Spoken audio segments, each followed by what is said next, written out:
دا کیسه د امریکا د یو وړوکي شانته ټاون نه شروع کیږي چېرته چې لوک د پکنیک دپاره راغلي وي او د سیند په غاړه ناست وي.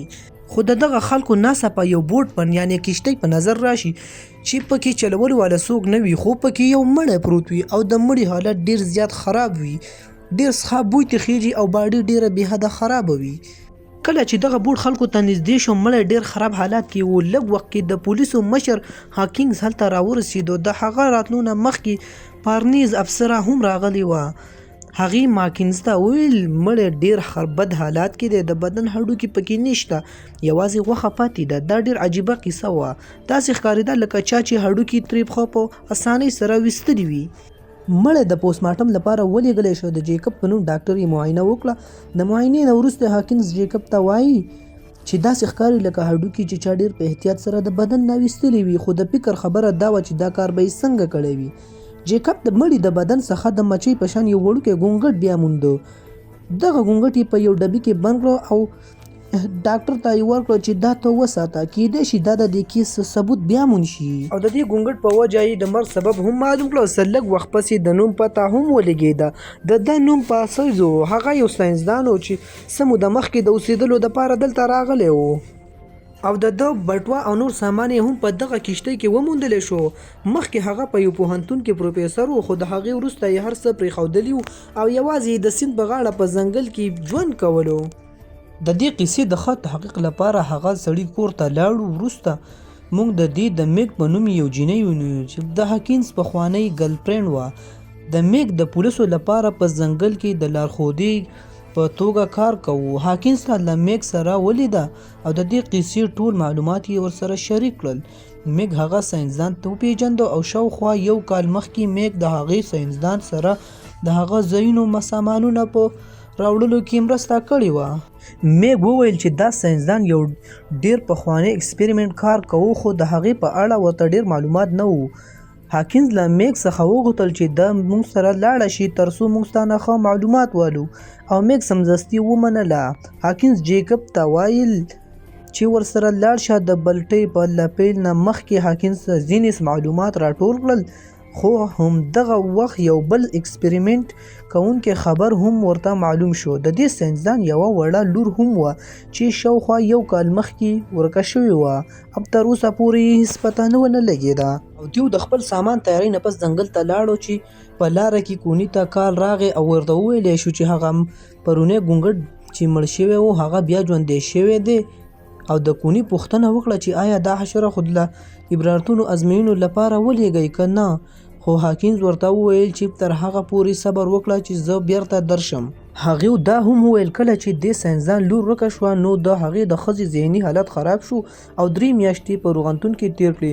د هغې به بار بار دا خپل خاوند ته ویل چې ته زما د لور قصوروار یې. لکه څنګه چې شپه شوه، هاکینز میګ او جیکب خپل هدف ته ورسېدل، کوم کور کې چې کله د سیند پر غاړه ډیر ښکلی و، اوس یو ویرونکی او یوازې پاتې کېدونکی ګرځېدل غواړي. دا ځای داسې ښکارېده لکه هیڅ ساتنه چې نه وي شوې. میګ دا لیدل ډیر ښویش ګڼل، ځکه چې یو کال مخکې چې کله دلته هغه راغلی و نو دا ځای ډیر ښکلی و. هاکینز میګ او جیک ته وویل چې تاسو بهر انتظار وکړئ او هغه په خپله لومړی دننه شي چې ګوري چې کوم خطره خو نشته.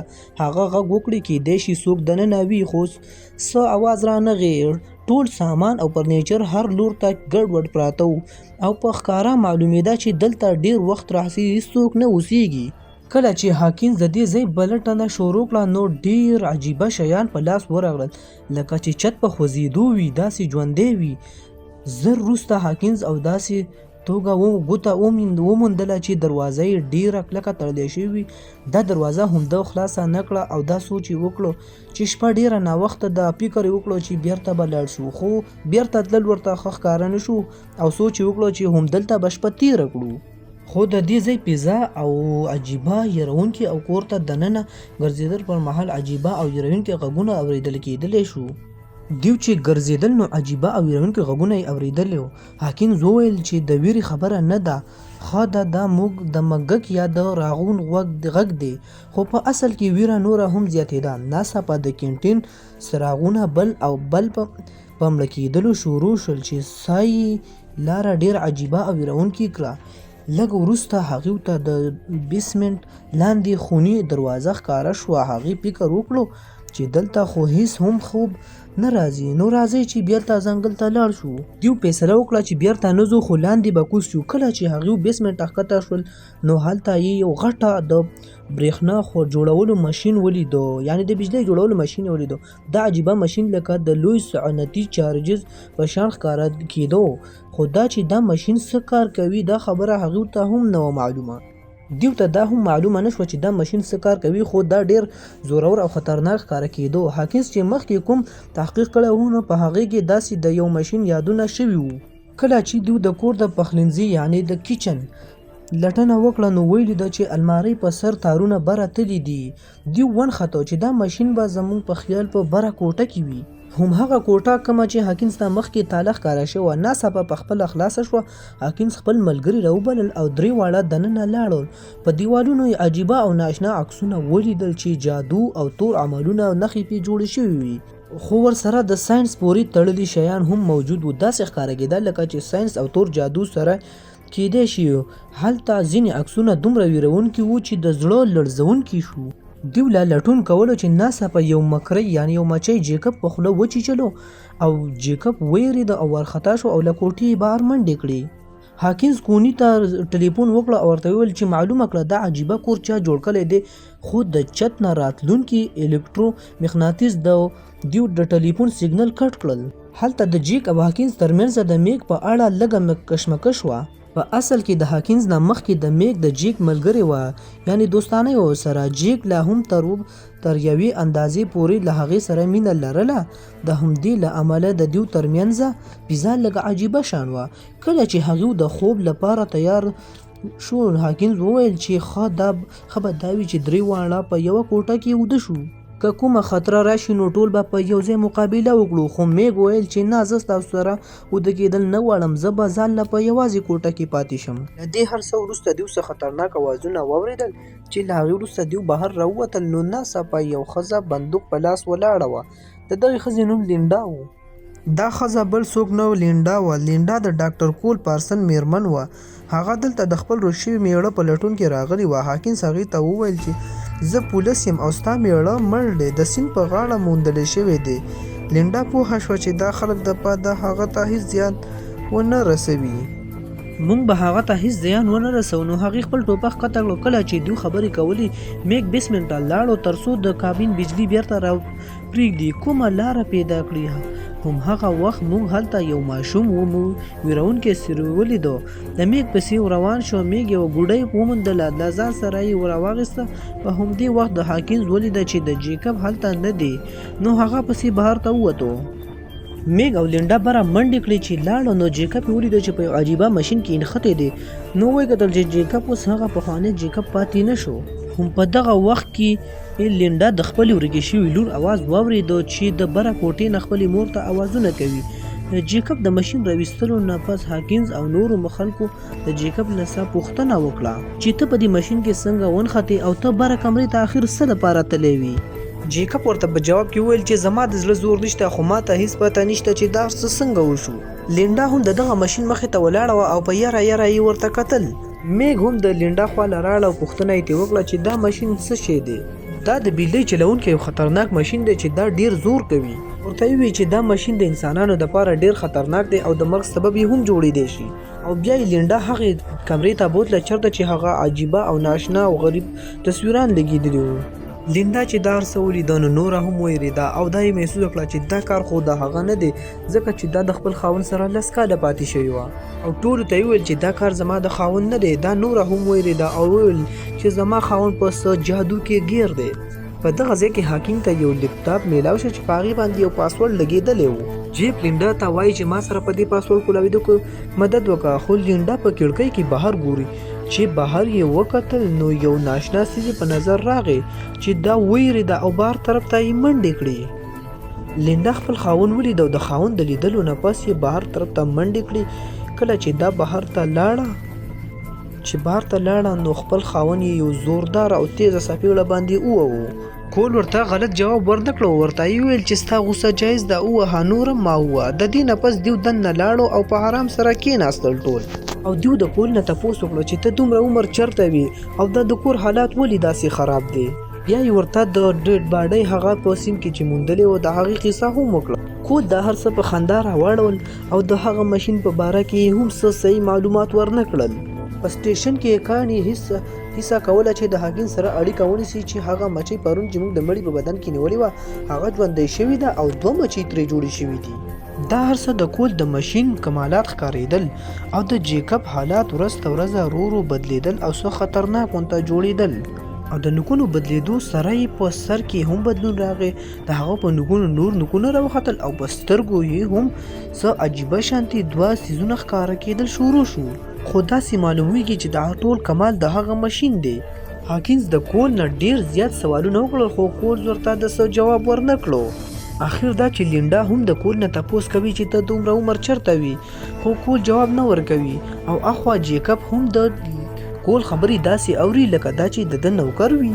کله چې لینډا د جیکب حالات لیدلو لاړه د هغه حالات یې ولیدو داسې بدل شوی نو هغه ډیره ویریده. هغه په منډه لاړه هاکینز او میک ته یې وویل چې د جیک حالات بل شانتي کېدی. د جیک په دې حالات لیدو سره هغه فیصله وکړه چې موږ د دې ځای نه موږ له وتل پکار دي. کله چې هغه بورډ له لاړو نو په هغه بورډ کې هغه سامان نه و، هغه بورډ غایب و. د دې هر څه لیدو سره د دیو په کول نور هم زیات شک شو خو کول دا هر څه بیا هم مزاح ګڼل. هاکینز غوسه شو او کوک له یو خطرناک ګزار ورکړو او له هغې وروسته هغه په یو ونه پورې وتړو چې تر دې وروسته د نور مصیبت پیدا نه کړي. دې وروسته لینډا وویل چې موږ له دلته څوک قتل پکار دی چې موږ د دې ځای نه وباسي. او دیو د مدد دپاره ووتل چې کله اخوا دیخوا ګرځېدل نو دیو ته یو کیبین په نظر راغی چې په هغې کې دننه ډېر زیات سامان پروت و. کله چې دیو په کیبین کې دننه وکتل نو په دې کې ډېر عجیبه شانتي کې مړي پراته وو چې دیو ډېر ویرېده او د هغه ځای نه په منډه وتښتېدو. خو په لاره کې دغه جینۍ الټۍ وکړې او میک ورته وویل چې دا ولې؟ دی ورته وویل چې زه مور جوړېدو والی یم او هغه هم ستا د بچي مور جوړېدو والی یم. او له دې نه وروسته لینډا د خپل میړه کور سره په دغه کیبین کې یوازې پاتې شوه. نو لینډا سوچ وکړو چې دی ولې دا هر څه د خلکو نه پټوي او هغې د کوک په مدد سره د هغه د لیپټاپ پاسورډ کولاو کړو او لیپټاپ کولاو شو. دی چې کله دا لیپټاپ دننه وکته نو په دې کې څه عجیبه ویډیوګانې راغلې مخې ته چې پکې د دغې ماشین په تېرېدو سره څه خلک راځي او دن بیرته ځي او دی پې خپل ایکسپریمنټ کوي. لینډا ته دا معلومه شوه چې کول پخپله هم د دغه ماشین نه تېر شوی دی او لینډا ته دا پته هم ولګېده چې کوم د دې میړه دی کور دا هغه کور نه دی، دا د دې ماشین په وجه څه درینده ترې جوړ شوی او د دې ماشین نه یو جوړ شوی ځناور دی. لینډا ته دا پته هم ولګېده چې د هغې لور هم په دغه ماشین ایکسپریمنټ شوې ده او له هغې وروسته یې لینډا په دغه کمره کې بنده کړې وه چې د ده مخې ته څه مصیبت جوړ نه کړي. دې هر څه لیدو سره د لینډا یاره نوره هم زیاته شوه. د دې نه پس کله چې هاکینز او میک واپس راغلل نو ویې کتل چې کول په هغه ځای کې نشته. هاکینز میک ته وویل چې ته دلته انتظار وکړه زه به دننه ورشم. زه دننه ګورم چې څه خطره خو نشته او خپل ټوپک یې اوچت کړو او دننه ورغی. کله چې دی دننه ورغی نو د جیک د بدن نه یو خطرناک څیز جوړ شوی پر بیدو چې د بدن کله د ولیدو نو په دی حمله وکړه او دی د ده سره په مقابله کې شو. په دغه دوران کې میک دننه راله او په دغه شیز یې حمله وکړه او ګولۍ یې پرې وچلوله. د دغه خطرناک څیز لیدو سره هاکینګ فیصله وکړه چې دا ماشین ختمول پکار دی او میک یې د ماشین نه د بچ کولو دپاره بهر ولیږله او په خپله یې د ماشین ته د اور بلولو بندوبست شروع کړو. د ماشین د سوځولو دپاره یې د پیټرول او بم استعمال وکړو چې په دغه دوران کې لینډا په تبرګۍ په لاس دننه راغله او هغې هم د دغه ختمولو کوشش کولو. لینډا چې کله دننه راغله نو ویې کتل چې د هغې لور په دغه ماشین کې دننه روانه ده. په دغه لیدو سره دا هم په ماشین کې دننه لاړه چې د ماشین سره د دې نه نوره هم خطرناکه بلا جوړه شوه. په دغه کال چې په دغه ماشین کې څومره خلک هم اوښتي وو نو ټول د ځنګل طرف ته را روان شو. میک ګولۍ چلول شروع کړه خو دغه ولې ډیر زیات و نو څومره چې یې وجلی شو هغه یې مړه کړل خو بیا هم د ځنګل نه ډیر زیات انسانان را روان وو. دغه ځناور ایکس پیټرول واغیستو او بره کمرې ته لاړو خو په دغه دوران کې د لینډا بدن هم ډیر زیات بدل شوی و. دې په وجه میک ماشین اوچت کړو او د لینډا وجود ختمولو کوشش یې وکړو. په بره کمره کې د کوک هاکینز په منځ کې جګړه شروع شوه. کول د هاکینز 2 ګوتې په ژبه باندې کټ کړي. هاکینز په یوه وسپنه باندې د کوک سر ووهلو او کله چې ورته مقام یې راشو نو ماشین ته یې اور ورکړو خو د ماشین اور ډیر په تیزۍ سره زیاتېدو. او هاکینز کوک ته چغې وهي چې ته بهر ته وځه. دا وتښتېده او کوک بیا یو ځل هاکینز ونیوه چې دی ونه تښتي او یوه غټه دماکه وشوه او دا هر څه تباه شو او کوک بیا هم هاکینز بچ نه کړی شو او اوس دا یوازې ژوند کوي. هنزا اوس یوازې ژوند کوي او هر طرف ته پریشانۍ دي. 8 میاشتې پس موږ وینو چې کوکز خپل یو نوي کور کې ژوند کوي او هغه ښه روغ دی او کوم سامان چې یې راوړ دغه ټول سوځېدلی و او د هغې نه پس موږ د میګ هغه باډي د یوې ونې لاندې وینو کومه چې خرابه شوې وه. خو د دې نه پته ولګېده چې اصلي میګ مړ شوی دی خو دا اوس د هغه د مشین نه پاتې شوی یو ناشنا شانته کې څیز دی. د دې نه دا معلومه شوه چې د هینز په خېټه کې کوم ماشوم دی هغه هم عام ماشوم نه دی.